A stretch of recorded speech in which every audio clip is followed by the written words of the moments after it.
Bismillahirrahmanirrahim. Assalamualaikum warahmatullahi wabarakatuh.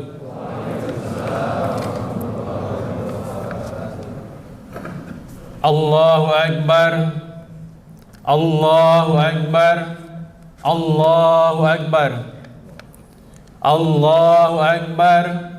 Allahu Akbar. Allahu Akbar. Allahu Akbar. Allahu Akbar. Allahu Akbar. Allahu Akbar kabira walhamdulillahi katsira wa subhanallahi bukratan wa asila. La ilaha illallah wallahu akbar. Allahu akbar walillahil hamd.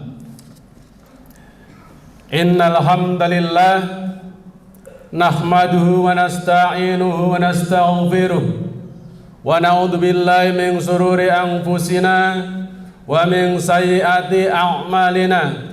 May yahdihillahu fala mudhillalah wa may yudlil fala hadiyalah. Ashhadu an la ilaha illallah wahdahu la syarikalah wa ashhadu anna Muhammadan abduhu wa rasuluh la nabiyya ba'dah. Allahumma salli wa sallim wa barik ala Muhammad wa ala alihi wa ashabihi ajma'in. Qala Allah ta'ala fil Qur'anil Karim, a'udzu billahi minasy syaithanir rajim. Bismillahirrahmanirrahim. Ya ayyuhalladzina amanu taqullaha haqqa tuqatih wa la tamutunna illa wa antum muslimun. Rabbis shrah li sadri wa yassir li amri wahlul 'uqdatam min lisani yafqahu qawli. Amma ba'd, ma'asyiral muslimin, jamaah salat Idul Adha. Pada hari ini kita menyelenggarakan sholat id, dan ini diselenggarakan terlaksananya acara ini kerjasama antara pimpinan cabang Muhammadiyah Kembangan dan DKM Masjid Al-Hasanah. Namun ini tidak dibatasi hanya warga atau kader Muhammadiyah, tetapi bagi siapa saja umat muslim yang ingin menyelenggarakan sholat Idul Adha pada pagi hari ini untuk dipersilahkan. Semoga hadirin sekalian yang dimuliakan Allah mendapatkan rahmat, hidayah, taufik dari Allah Subhanahu wa ta'ala, diampuni segala dosa-dosanya, diterima segala amal-amal solehnya, dan Allah mudahkan pada saat dihisab, dan Allah nanti masukkan ke dalam surganya Allah Subhanahu wa ta'ala. Amin ya rabbal alamin. Pertama, mari kita panjatkan puji dan syukur kehadirat Allah Subhanahu wa ta'ala yang telah memberikan kenikmatannya kepada kita, yang nikmat itu tidak pernah lepas dari diri kita, bahkan setiap detak jantung yang masih melekat pada diri kita, nikmat itu Allah berikan kepada kita. Utamanya adalah nikmat iman dan nikmat Islam. Inna a'tainakal kautsar fasholli lirabbika wanhar. Allah telah berikan nikmat kepada kita yang sangat banyak. Barangkali kita termasuk orang-orang yang bersyukur, ataukah orang-orang yang kufur terhadap nikmat Allah. Tapi kalau kita mengerjakan sholat, kemudian kita berkorban, maka insya Allah kita termasuk orang-orang yang bersyukur atas nikmat yang Allah berikan kepada kita. Semoga kita semua masuk di dalam kelompok yang ini, dan kita semua sadar bahwa kita penuh dengan kelemahan. Barangkali kita senantiasa diganggu oleh setan sehingga kadang-kadang kita lupa akan nikmat Allah yang berikan kepada kita. Nikmat Islam dan iman tentunya adalah nikmat yang sangat dahsyat, karena ini tidak Allah berikan kepada setiap insan. Karena ini Allah tidak berikan kepada setiap manusia yang ada di muka bumi ini. Dan ini terbukti bahwa dari sekitar 8 miliar penduduk dunia, hanya sekitar 1,5 sampai 2 miliar yang memeluk agama Islam. Nah, yang memeluk agama Islam, ada yang mengaku agama Islam tetapi tercatat di KTP saja, tetapi ia tidak menjalankan syariat Islam. Ini adalah jumlah dari 1,5 miliar tadi. Kalau dikurangi lagi sampai orang yang menjalankan syariatnya, itu adalah masih sangat sedikit. Dan ini tentunya perlu introspeksi kita semua, agar kita bisa menjadi orang-orang yang senantiasa dekat dengan Allah, mencintai Allah dan dicintai oleh Allah Subhanahu wa ta'ala. Sholawat dan salam semoga senantiasa tercurahkan kepada junjungan kita, Nabi besar, uswatun hasanah, Nabi akhir zaman, Nabi Muhammad sallallahu alaihi wasallam. Kemudian para keluarganya, pada para sahabatnya, tabi'in, tabi'ut tabi'in, dan kemudian para pengikutnya yang setia, yang istiqomah menjalankan risalahnya, yang insya Allah sampai nanti hari kiamat kelak. Dari mimbar yang mulia ini tidak lupa khotib mengajak diri dan hadirin sekalian, mari bersama-sama kita tingkatkan takwa kita dengan takwa yang sebenar-benar takwa. Tanpa takwa yang sebenarnya, maka kita akan termasuk orang-orang yang merugi. Kita jangan sampai menjadi orang yang merugi, karena pada dasarnya kadang-kadang kita suka lupa. Selama 24 jam kita menikmati nikmat Allah, tapi berapa banyak yang kita lakukan untuk Allah? Berapa banyak waktu kita terbuang hanya untuk bercerita yang tidak ada gunanya, hanya sekedar ingin bercanda, ketawa? Berapa banyak waktu kita untuk sholat, untuk sujud kepada Allah, untuk menangis kepada Allah, karena kita melakukan banyak dosanya. Penyesalan-penyesalan yang kita lakukan di hadapan Allah hanya sangat sedikit, bahkan bisalah saja itu dilakukan setiap setahun sekali pada saat bulan Ramadan saja. Ini jangan sampai kita menjadi orang yang merugi tentunya. Pandai-pandai kita untuk memanfaatkan waktu kita untuk mengingat Allah. Introspeksi diri kita untuk menjadi orang-orang yang senantiasa berada di jalan Allah Subhanahu wa ta'ala. Allahu Akbar, Allahu Akbar, Allahu Akbar. Pada saat ini saudara-saudara kita yang sedang menjalankan ibadah haji, sekarang pukul 7 waktu Indonesia bagian Barat. Di Arab Saudi sekarang adalah pukul 3 pagi, tanggal 10 Dzulhijjah. Pada saat ini mereka semua insya Allah sudah berangkat menuju Musdalifah dan kemudian masuk ke Mina. Dan kemudian pada pagi hari ini mereka akan melempar jumroh, dan kemudian nanti akan melakukan penyembelihan hewan korban. Tentunya cerita atau kisah nyata yang dilakukan oleh pendahulu kita, utamanya adalah Nabi Ibrahim alaihissalam bersama anaknya Ismail, diabadikan di dalam Al-Quran surat As-Saffat ayat yang ke-102. A'udzubillahi minasyaitonirrajim. Bismillahirrahmanirrahim. Falamma balanggo ma'ahu saqya qala ya bunayya ini arafil manami anni adhabuka Fangdur madza tara. Qala ya abati fa'al ma tu'mar.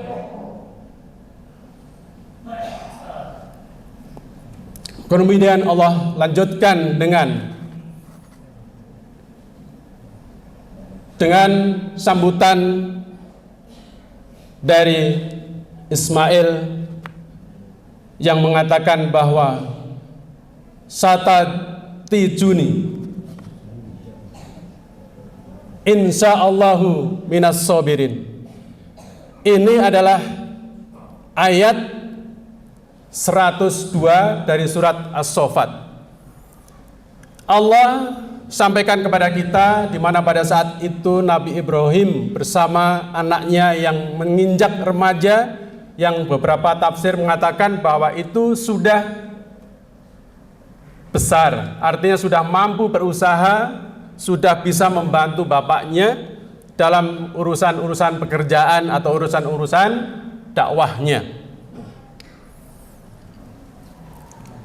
Pada saat itu, pada suatu malam hari, yaitu malam 8 Zulhijjah, Nabi Ibrahim bermimpi, dan mimpi itu adalah disampaikan dia melihat menyembelih anaknya Ismail. Ini di sini ada fiil namanya fiil mudhari'. Aro fil manami, ini melihat. Jadi pada saat itu masih melihat, kejadiannya malamnya, tetapi siangnya masih melihat, masih terbayang-bayang. Artinya kejadian itu terus berlangsung. Ini menunjukkan bahwa kejadian ini masih berlangsung, dan pada malam harinya dia bermimpi, kemudian siangnya beliau merenung, mempertimbangkan, berpikir apa sebenarnya yang terjadi tadi malam dalam mimpi itu. Memang beliau melihat atau merasakan menyembelih putranya, tapi apakah yakin, apakah benar bahwa ia adalah dari Allah Subhanahu wa Ta'ala, ataukah mimpi itu datangnya dari gangguan setan? Beliau merenung pada tanggal 8 Zulhijjah, maka itu disebut 8 Zulhijjah itu masuk dengan pada hari Tarwiyah, di mana hari Tarwiyah ini adalah merupakan hari perenungan, hari pertimbangan, pemikiran dari Nabi Ibrahim. Artinya berasal kata dari tarwa yang berarti adalah mempertimbangkan. Ini adalah sangat penting bahwa setiap hal yang kita lakukan, setiap hal yang kita miliki, setiap hal yang kita ucapkan atau kita dengar, tentunya memang harus dipikirkan masak-masak, dipikirkan baik-baik. Jangan sampai itu langsung dieksekusi sebelum melakukan pertimbangan, pemikiran dengan matang, sehingga tidak akan terjadi penyesalan di belakang hari. Kalau kita lihat sekarang, barangkali media sosial itu banyak sekali melakukan yang namanya berita-berita bohong atau hoax, dan itu tanpa ada halangan, tabayun, mengecek. Tidak dicek, langsung di-share ulang, di-share lagi, padahal itu berita tidak benar. Kalau ini yang terjadi, maka akan menimbulkan keresahan di masyarakat, bisa terjadi perpecahan, bisa antar saudara, antar umat, atau antar bangsa. Ini adalah yang tidak kita inginkan. Jadi seorang nabi saja masih mempertimbangkan dengan masak-masak apa yang terjadi di dalam mimpinya, apalagi kita sebagai manusia biasa. Tentunya ini menjadi pertimbangan bagi kita bahwa setiap saat kita mendapatkan sesuatu atau ingin melakukan sesuatu, maka kita harus tabayun. Ini sangat penting. Jadi pelajaran yang bisa kita ambil dari kasus atau kisah mimpi ini adalah, pertama, kita menjadi orang yang senantiasa bertabayun. Ini adalah yang mesti kita pikirkan. Dan kemudian setelah mimpi hari pertama, kemudian dia bertabayun, mengecek berpikir, mempertimbangkan, maka malamnya beliau masih mimpi lagi hal yang sama. Malam 9 Zulhijjah beliau mimpi hal yang sama. Nah, setelah beliau mimpi hal yang sama, maka pada tanggal 9 Zulhijjah beliau merasa yakin bahwa ini adalah dari Allah Subhanahu wa taala. Kenapa? Makanya tanggal 9 disebut dengan hari Arafah dan haji wukuf di Arafah. Gitu. Jadi haji Arafah. Al-Hajju Arafah, artinya haji Arafah. Apakah maknanya hanya haji yang wukuf di Arafah atau berhenti di Arafah? Tentu saja maknanya tidak hanya demikian. Betul, tempatnya di Arafah, di padang Arafah, tetapi makna yang mendasar adalah keyakinan yang sangat tinggi bahwa zat Allah adalah pencipta segalanya, zat Allah adalah yang patut dan harus wajib hanya Allah yang kita sembah, bukan yang lainnya. Ini adalah keyakinan akidah yang sangat kuat bagi seorang haji. Kenapa demikian? Karena haji adalah merupakan rukun Islam yang kelima, dan apabila kita sudah sampai wukuf berarti kita sudah menyelesaikan syahadat, kita sudah menyelesaikan sholatnya, zakatnya, puasanya, haji. Berarti sempurna rukun Islam kita lakukan. Ini bagi yang mampu tentunya untuk yang berangkat haji.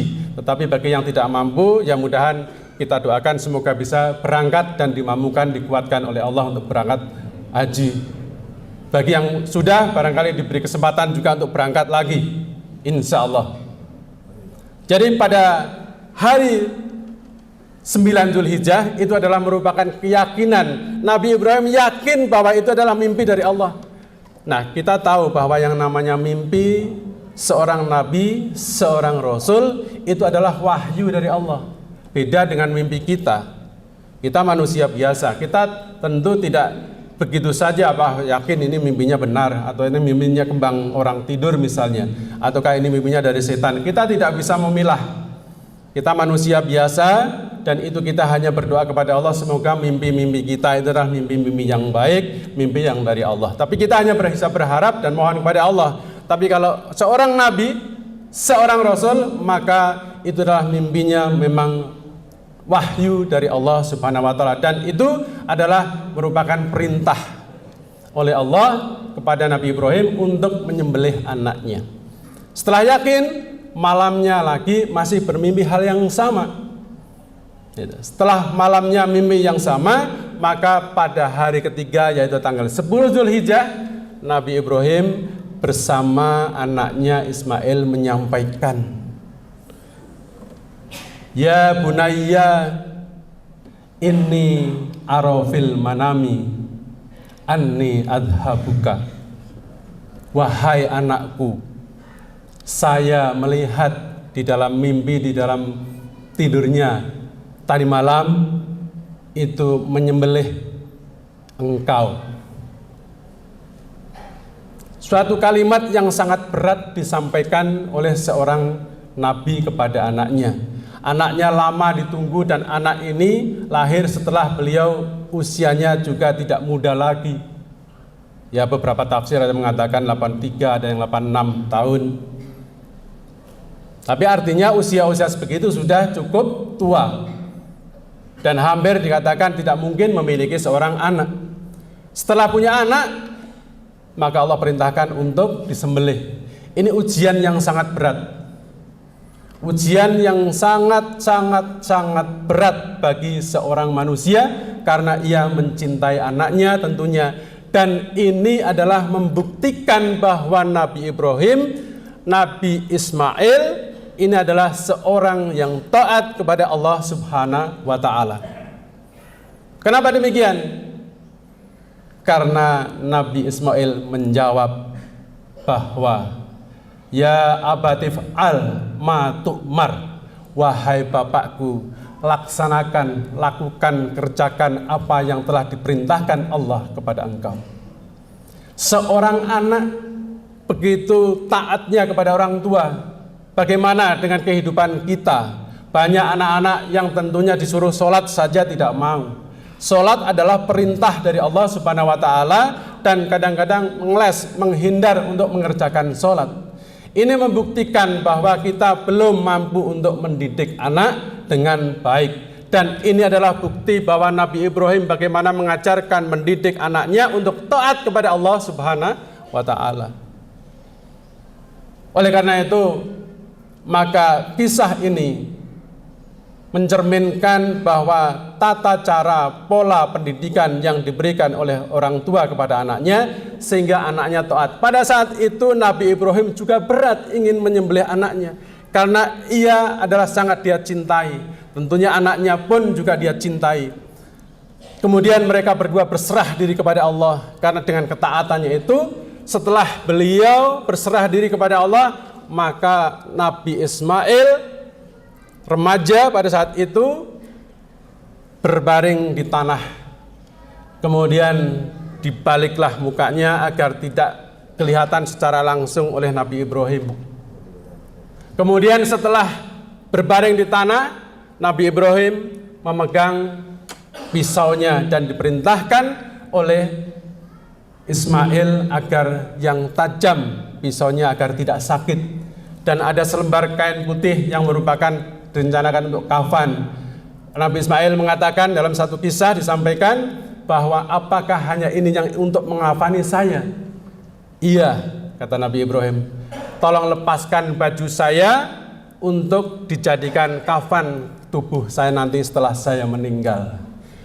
Akhirnya Nabi Ibrahim mencoba untuk menaruh pisaunya di dalam leher, di atas leher dari Ismail, dan pada saat itu sudah tertempel digosokkan tetapi tidak kena secuil atau sedikit pun. Bahkan dari belakang Nabi Ibrahim ada panggilan, "Ya Ibrahim, engkau telah meyakini, membenarkan apa yang diperintahkan oleh Allah. Ini adalah satu ujian yang nyata dan engkau dapat dikatakan telah menjalankan perintah ini." Dan setelah itu maka terlihat di belakangnya ada seekor domba yang berwarna putih, bermata lebar dan sehat. Dan ini adalah menunjukkan bahwa setiap kita berkorban maka harus domba atau sapi atau kerbau yang sehat, tidak cacat. Karena ini adalah penyembahan kita, persembahan kita kepada Allah Subhanahu wa taala. Dan ini membuktikan bahwa Nabi Ibrahim adalah lebih mencintai Allah daripada mencintai dunianya. Nah, kalau Ibnul Qayyim Al-Jauziyah mengatakan ada 6 tingkatan cinta. Cinta kita kepada Allah, tatayamun, itu adalah ada hubungannya dengan penghambaan antara sang kholik dengan sang makhluk. Hubungannya adalah hubungan hamba dan itu cinta yang paling tinggi dimintakan oleh Allah. Itu adalah cinta yang paling tinggi. Pertama cinta kita adalah kepada Allah Subhanahu wa taala. Kemudian yang kedua adalah cinta kita kepada Nabi kita, Nabi Muhammad SAW. Apa yang disebut dengan cinta yaitu iskun. Di sana adalah merupakan kemesraan. Kita cinta kepada Rasul. Setelah kita cinta kepada Allah, maka prioritas kedua adalah cinta kepada Rasulullah SAW, karena beliau yang akan bisa memberikan syafaat kepada kita atas kesalahan, atas dosa-dosa kita. Yang ketiga adalah apa yang disebut dengan syauqun, yaitu cinta kepada keluarga. Kita cinta kepada keluarga, kepada istri. Kadang-kadang kita rindu kalau tidak ketemu, kepada suami, kepada anak. Cinta kita, seberapa besar cinta kita kepada orang tua, seberapa besar cinta kita kepada istri, kepada suami, kepada anak dibandingkan dengan cinta kita kepada Allah. Dan pada saat inilah ujian yang diberikan oleh Nabi Ibrahim. Cintanya adalah pada ranking 3 kepada Ismail dan lebih mengutamakan cinta kepada Allah, karena Allah adalah merupakan zat yang menciptakan kita, yang menciptakan Nabi Ibrahim, dan beliau adalah sangat tunduk dengan itu. Maka itu perintah Allah akhirnya dilakukan. Ini adalah membuktikan bahwa Nabi Ibrahim, Ismail adalah sangat cinta terhadap Allah dibandingkan dengan keluarganya. Kemudian cinta yang keempat ada disebut dengan sahabah, cinta sahabat, cinta teman. ini adalah berempati. Apabila saudara sakit kita tengok, apabila saudara perlu kekurangan kita berikan. Dan itu menunjukkan bahwa itu cinta untuk level yang keempat, kita berempati kepada mereka. Dan cinta yang kelima adalah apa yang disebut dengan atfun. Ini adalah cinta di mana cinta kepada sesama manusia, baik itu agama Islam maupun tidak beragama apapun, non-Islam atau itu makhluk atau itu binatang atau tumbuhan atau yang lainnya. Kita ini juga diwajibkan untuk mencintai makhluk, mencintai ciptaan Allah. Jadi kalau kita misalnya ada kucing kemudian kita tendang, kalau ada kambing misalnya kita pukul, atau anjing kita lempar, tentunya kita tahu bahwa itu ciptaan Allah. Tentu memperlakukan manusia dengan hewan agak beda, tetapi membuktikan bahwa kita mencintai makhluk Allah itu adalah kita masuk ke dalam level 5. Dan yang terakhir, cinta menurut Ibnul Qayyim Al-Jauziyah itu alaqah. Cinta itu adalah cinta kepada dunia, terutama adalah cinta terhadap harta. Seberapa besar cinta kita terhadap harta? Mobil lecet sedikit setengah jalan, ributnya bisa pukul-pukulan, diserempet sedikit, padahal mobil itu adalah harta. Itu. Padahal pukul-pukulan, berantem di sana itu adalah jelas-jelas bertentangan dengan perintah Allah. Kan itu.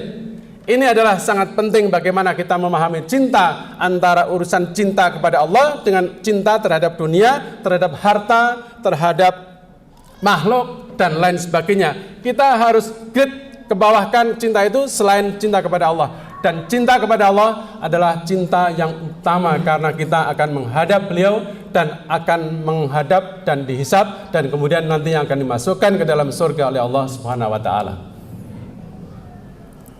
Ini adalah yang bisa saya sampaikan, dan kemudian yang penting lagi adalah dari kisah ini bisa kita ambil, pertama adalah kita mencintai Allah lebih dari segalanya. Yang kedua adalah pada saat kita melakukan sesuatu, mendapatkan berita, kita harus bertabayun. Dan yang ketiga adalah pentingnya kita mendidik anak agar anak itu taat kepada Allah Subhanahu wa taala. Akhirnya kita sampai pada penghujung pada khutbah pagi hari ini, dan semoga apa yang kita lakukan pada hari ini mendapatkan ridho dari Allah Subhanahu wa taala. Dan kemudian Allah mengabulkan apa yang akan kita mohonkan kepada Allah Subhanahu wa taala. Allahumma sholli ala Muhammad wa ala ali Muhammad kama sholaita ala Ibrahim wa ala ali Ibrahim fil alamin innaka Hamidum Majid. Wa barik ala Muhammad wa ala ali Muhammad kama barakta ala Ibrahim wa ala ali Ibrahim fil alamin innaka Hamidum Majid. Allahumma ighfir lil muslimina wal muslimat wal mu'minina wal mu'minat al ahya'i minhum wal amwat innaka sami'un qaribun mujibud da'awat. Rabbana la tu'akhidhna in nasina aw akhtana. Rabbana wa la tahmil alaina isran kama hamaltahu ala alladziina min qablina. Rabbana wa la tuhammilna ma la taqata lana bih wa'fu 'anna waghfir lana warhamna anta maulana fansurna 'alal qaumil kafirin. Rabbana hab lana min azwajina wa dhurriyyatina qurrata a'yunin waj'alna lil muttaqina imama. Rabbana srif 'anna 'adzab jahannam inna 'adzabaha kana gharama innaha sa'at mustaqarra wa muqama. Ya Allah, ya Rahman, ya Rahim, Engkaulah yang maha memberikan kasih sayang kepada setiap makhluk Engkau, maka itu sayangilah kami ya Allah. Berikanlah rezeki yang melimpah kepada kami semua ya Rozak, dan berikan kemudahan atas segala urusannya. Jadikan kami orang-orang yang taat senantiasa kepada Engkau ya Allah. Jadikanlah hidup kami adalah hidup yang barokah, dan amalan-amalan kami Engkau terima ya Allah, ya Rahman, ya Ghafar, ya Rahim. Ya Allah, ya Rahman, ya Ghafar, ya Rahim, jadikanlah hidup kami adalah hidup yang barokah, dan keluarga kami Engkau jadikan keluarga yang sakinah, mawadah, warahmah, dan Engkau masukkan kami nanti adalah ke dalam jannah. Rabbana atina fid dunya hasanah wa fil akhirati hasanah wa qina adzabannar. Subhana rabbika rabbil izzati amma yasifun, wassalamun alal mursalin, walhamdulillahi rabbil alamin. Assalamualaikum warahmatullahi wabarakatuh.